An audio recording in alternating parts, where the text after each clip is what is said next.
রাত 2টোর পর আমার স্বামী কোথায় যেত জানার জন্য একদিন আমি ঘুমানোর ভান করলাম। তারপর যা ঘটল তা কোনো দুঃস্বপ্নের চেয়েও ভয়ঙ্কর ছিল। শেষ পর্যন্ত আমি এমন এক সত্যের মুখোমুখি হলাম যা কেউ বিশ্বাস করতে চাইবে না। যেদিন জানতে পারলাম আমার জায়ের গর্ভে যে সন্তান আছে সেটা আমার স্বামীর, সেদিন আমার পুরো পৃথিবীটাই অন্ধকার হয়ে গেছিল। আমার নাম রিমা। আমার বিয়ে হয়েছিল মধ্যবিত্ত বাড়িতে। আমার বাবা অনেক গরিব ছিলেন, অনেক কষ্টে আমার বিয়ে দিয়েছিলেন। কিন্তু বিয়ের 3 মাস যেতে না যেতেই আমি দেখতে পেলাম রোজ রাত্রি 2টোর পরেই আমার স্বামী ঘর থেকে বেরিয়ে যেত। বিয়ের পর প্রথম কয়েক মাস সব কিছু স্বাভাবিক মনে হয়েছিল, কিন্তু একটা বিষয় আমাকে ধীরে ধীরে ভাবিয়ে তুলছিল।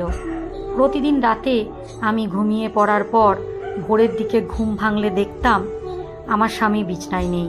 সকালে জিজ্ঞেস করলে সে হেসে বলতো, বাইরে একটু হাঁটতে গিয়েছিলাম, ঘুম আসছিল না।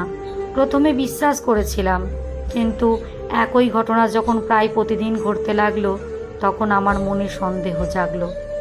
এক রাতে আমি ঘুমানোর ভান করলাম। রাত প্রায় 2টো। আস্তে করে দরজা খুলে আমার স্বামী বেরিয়ে গেল।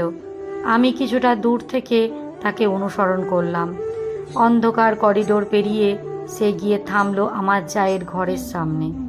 চারিপাশে একবার তাকিয়ে দরজায় হালকা টোকা দিতেই দরজা খুলে গেল আর সে ভেতরে ঢুকে পড়ল।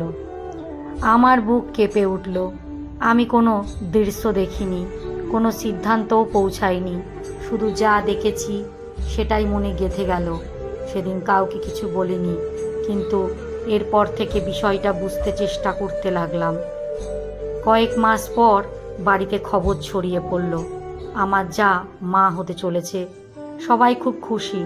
বলা হলো এটা আমার ভাসুরের সন্তান, কিন্তু তখন ভাসুরের কাজের কারণে দীর্ঘদিন বাড়ির বাইরে থাকতে হতো। ঘটনাগুলো একসঙ্গে মিলিয়ে আমার মনে অনেক প্রশ্ন জাগলো।